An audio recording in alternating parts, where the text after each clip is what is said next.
Olá, bom dia. Meu nome é Camila Barros e eu estarei com vocês nas próximas edições do Veja Mercado, programa que vai ao ar sempre antes da abertura no mercado, nas redes sociais de Veja e também no Spotify.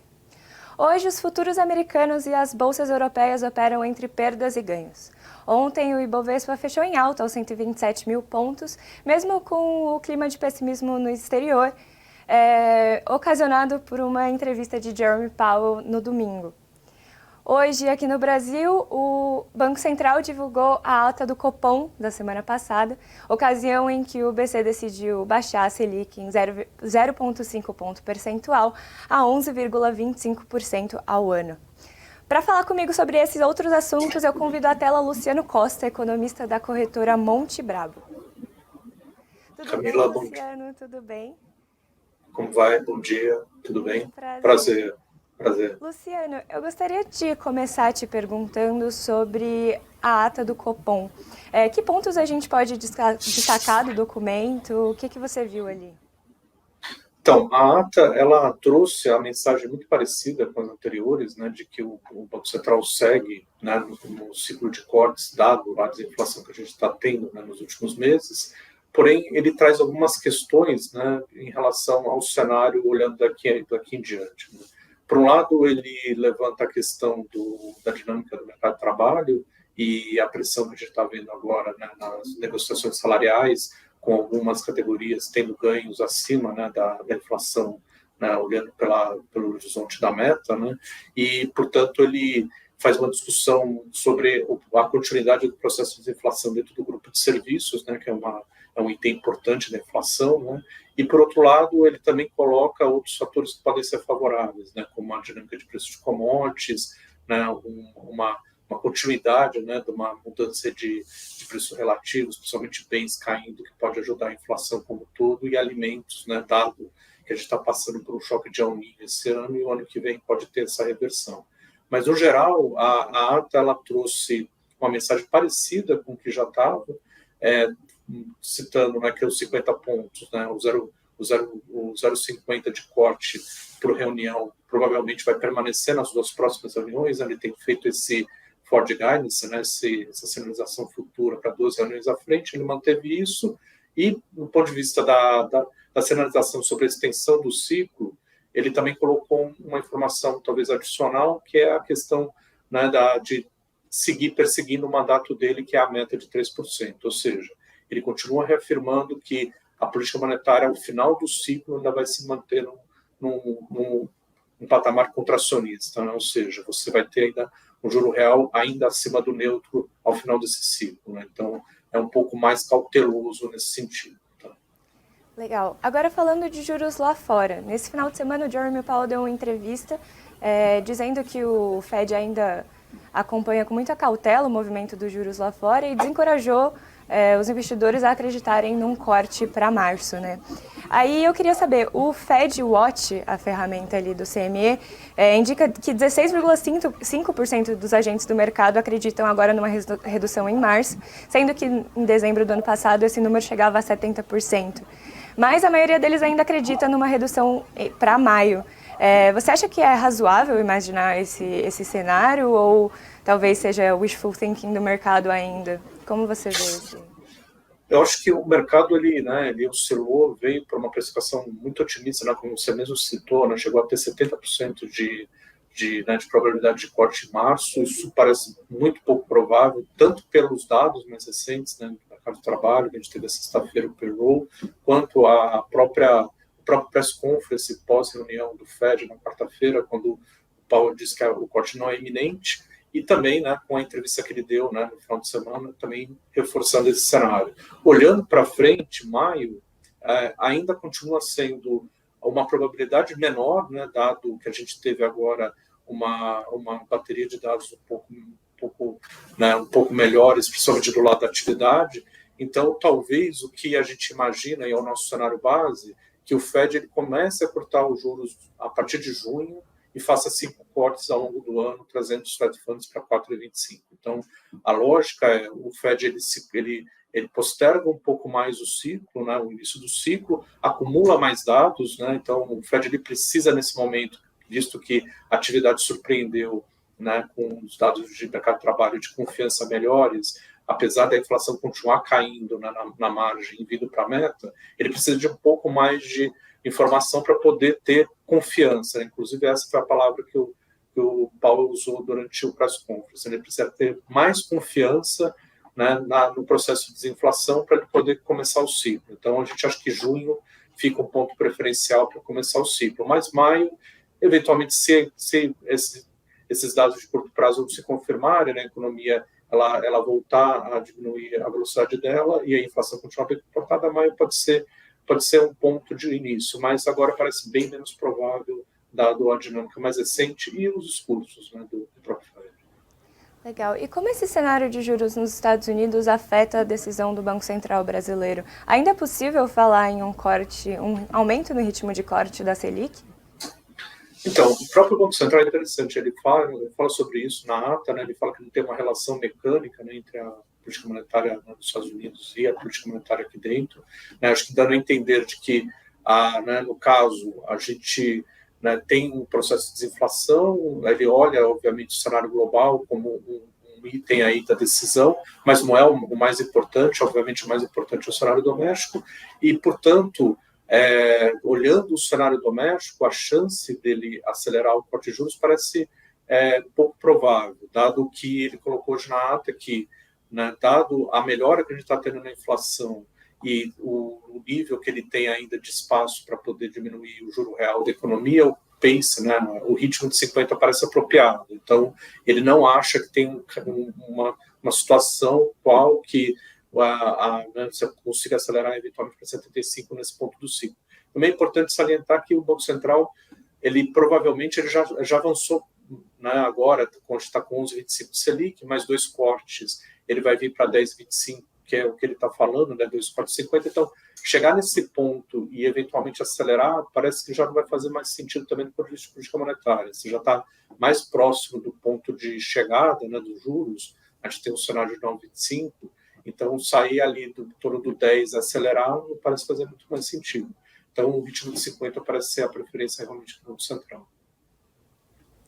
Legal, eu queria falar de bolsa agora. Sem esse otimismo em torno da queda dos juros aqui lá fora, ainda dá para esperar um retorno do clima da bolsa brasileira, talvez a volta dos IPOs, que é a abertura de capital das empresas?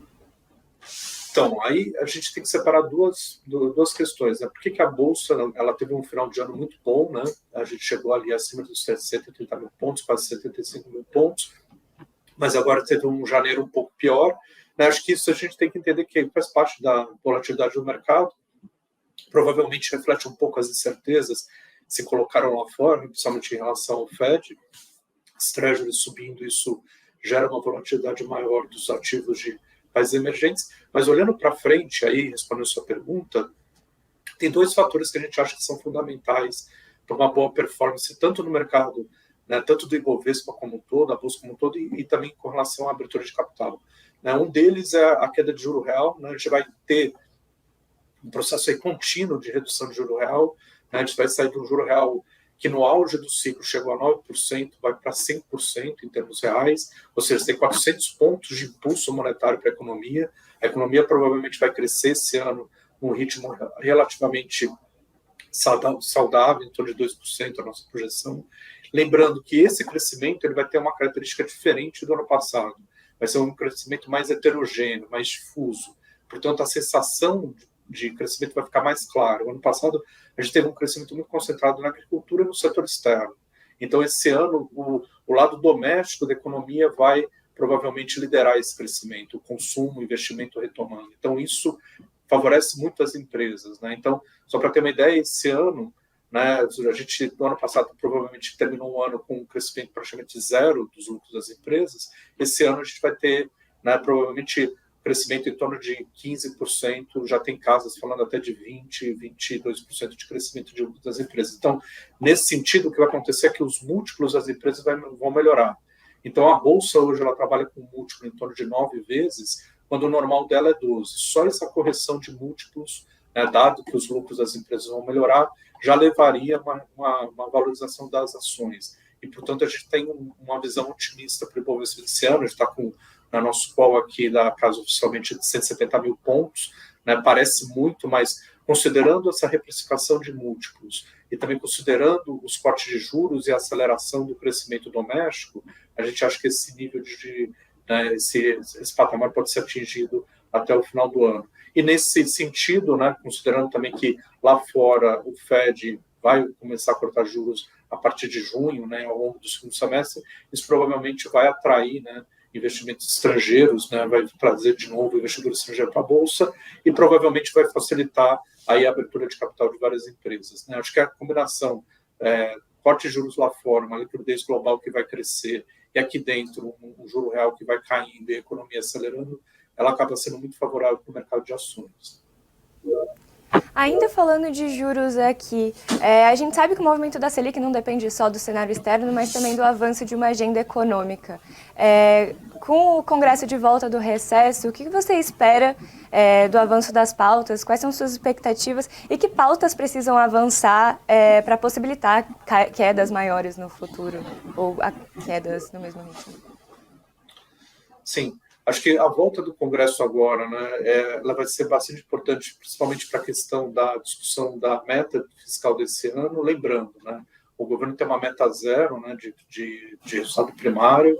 É muito provável que essa meta tenha que ser revista, né, e ela tem um momento para ser revista que vai ser em março desse ano. Então, em março, você tem a reavaliação do orçamento, né, bimestral. Nessa reavaliação, o governo vai ter que fazer o contingenciamento e propor uma nova meta, eventualmente, em relação ao nível de zero que a gente tem agora, né, de superávit primário. Portanto, do ponto de vista da agenda, o principal ponto que a gente vai ter agora na volta do Congresso vai ser exatamente essa discussão sobre a meta fiscal. Então, o que a gente imagina que para ter um ciclo de juros que, eventualmente, né, pudesse ser uma Selic terminal abaixo de 9, de ter 9,25, seria um fiscal mais favorável, ou seja, um primário mais forte, né? Para isso, a gente precisaria, né, de uma meta mais próxima do zero, que é o que o governo, teoricamente, está defendendo agora. Então, a revisão, eventualmente, da meta, ela deveria ficar em torno de 0,25 a meio, né? Se o governo fizer essa revisão da meta e mantiver nesses níveis e conseguir entregá-la, então, eventualmente, você consegue abrir um pouco mais de espaço para o Banco Central cortar os juros. A gente acredita que, provavelmente, o governo vai optar por uma meta em torno de meio, com uma banda de 0,25 como é atual, e, portanto, vai fazer um déficit em torno de 0,8 esse ano. Sendo esse caso, não teria muito mais espaço para o Banco Central cortar, né, dado que você ainda continua com um crescimento de gastos ainda esse ano. Então, tem algum impulso fiscal. Se tiver uma meta mais dura, né, uma meta menor de déficit, eventualmente isso pode abrir espaço para o Banco Central cortar um pouco mais. Mas acho que essa é a principal discussão agora da volta do Congresso, do funcionamento do Congresso. Tem pautas também que são importantes de médio prazo, como a reforma tributária, a regulamentação, né, da questão das alíquotas, né, setoriais, tudo isso vai ser bastante importante também, mas são discussões mais para o médio prazo. Mas do curto prazo, que eu acho que vai fazer mais diferença para a política monetária, é a questão da como vai ficar a meta de superávit primário para esse ano. Agora, falando de BC, no final desse ano, o Campos Neto termina o seu mandato na frente da autarquia, e aí eu queria saber o que você espera para essa mudança de comando, dessa mudança de gestão. Então, esse tema ele é bastante importante, né? A gente vai ter, pela primeira vez, depois da autonomia do Banco Central, a mudança, né, do presidente dentro das novas regras, né? Então, a gente vislumbra dois caminhos, né, duas possibilidades. A primeira possibilidade seria a opção por um nome de que desse continuidade na política atual, né, do Banco Central de condução da política monetária, ou seja, um presidente do Banco Central que buscasse o centro da meta, né, com bastante ênfase, né, e mantivesse a linha que tem sido tomada aí pelo Roberto Campos, o presidente atual.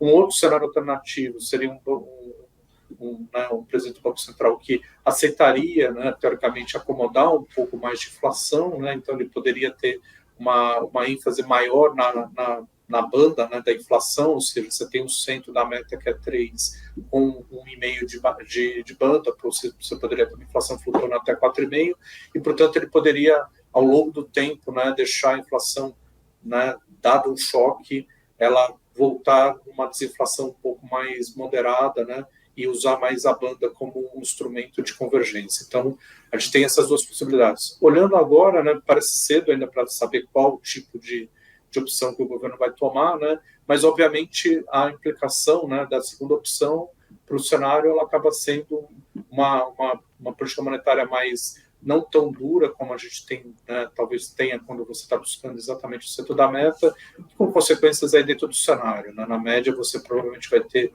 uma inflação um pouco mais alta e um juro real, na média, um pouco maior e menos crescimento. Mas é uma opção que provavelmente né, ao longo do ano o governo vai tomar e ainda é um pouco cedo para a gente ter certeza de qual vai ser essa opção tomada. Perfeito. Muito obrigada, Luciano Costa, economista-chefe da Monte Bravo. Eu agradeço também pela sua audiência e lembro que o Veja Mercado é patrocinado pela JHSF. Muito obrigada e até amanhã.